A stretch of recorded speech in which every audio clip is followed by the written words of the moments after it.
مصر کے اندر غلامی کے اندر رہ چکے ہیں. یہ ابراہیم ہی کی تو نسل تھی.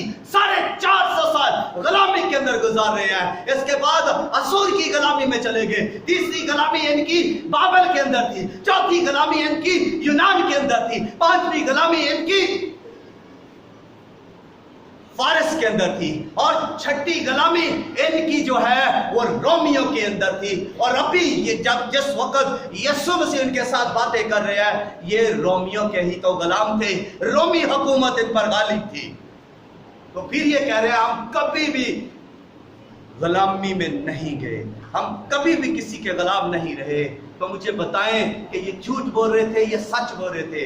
یہ تو 6 بار غلامی کے اندر تھے. اور اب یہ ساتویں جس غلامی کے اندر تھے وہ گناہ کی غلامی تھی. یہ مکاری اور ریاکاری کی غلامی کے اندر تھے. یہ دغا بازی اور دھوکہ بازی اور دکھاوے کی غلامی کے اندر تھے. یہ یسوع کے ساتھ اب بھی ریاکاری کر رہے ہیں اور رد کر رہے ہیں یسوع مسیح کو. اب بھی یہ سچائی سے واقف نہیں ہے, ابھی تک یہ سچائی کو جان نہیں سکے, تو سچائی سے واقف نہیں ہے, اس لیے سچائی انہیں احساس نہیں کر رہی. یسوع مسیح کو صاف کہہ رہے ہیں کہ اگر تم سچائی سے واقف ہوگے تو سچائی تمہیں آزاد کرے گی. اس سے پہلے کہ تم آزاد ہونا چاہتے ہو سچائی سے ناطا جوڑ لو, سچائی کو قبول کر لو, سچائی پر ایمان لے آؤ, سچائی کو مان لو کہ یسوع مسیح سچائی ہے, خدا کا بیٹا ہے, مولود مقدس, آفتاب صداقت ہے, جس کی کرنوں میں شفا ہے ہوگی. یسوع مسیح سچائی اور حقیقت ہے, اس کو پہچان لو.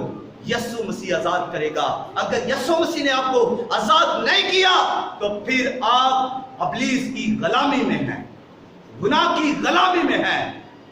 اور اس کے بعد طرح طرح کی غلامیاں ہیں. کوئی جھوٹ کی غلامی میں ہے, کوئی چگلیوں کی غلامی میں ہے, کوئی جوئے کی غلامی کے اندر ہے, کوئی شراب کی غلامی کے اندر ہے, کوئی حرام کاری کی غلامی کے اندر ہے. اس دنیا کے اندر بے شمار غلامیاں انسان نے بنا رکھی ہیں جن کی وہ غلامی کر رہے ہیں. بہتر ہے کہ ہم یسوع مسیح کو پہچان لیں, سچائی پر دھیان دے کر سچائی کے پاس آ جائے, تاکہ سچائی ہمیں آزاد کرے. ہر طرح کی غلامی سے سچائی ہمیں آزاد کر سکتی ہے. گناہ کی غلامی سے سچائی آزاد کرے گی.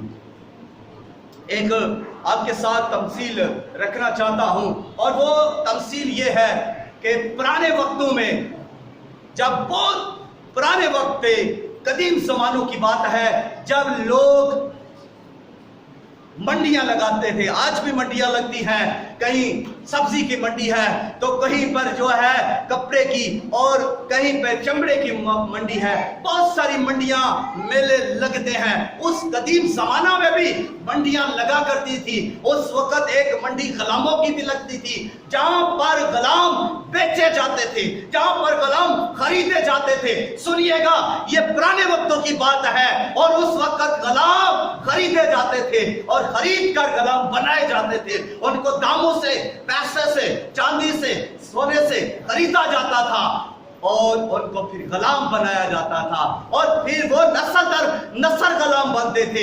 ایک پشت غلام کی حیثیت سے خریدی گئی ہے تو اس کے بچے بھی اسی مالک کے غلام ہیں, ان کے بچے بھی اسی مالک کے غلام ہیں. پھر یہ نسل در نسل سلسلہ چلتا رہتا تھا, اور مالک کی مرضی ہے کہ وہ کس وقت چاہے اس غلام کو بیچ ڈالے. مالک کی مرضی ہے کہ غلام کو رکھے یا بیچ دے. مالک کی مرضی ہے اس پر ظلم کرے, اس کو بھوکا رکھے, اس کو ستائے. یہ مالک کی مرضی تھی, کیونکہ غلام مالک کی مرضی کے تابع ہوتے ہیں اور انہیں غلامی کے جوئے کو اٹھانا ہی پڑتا ہے.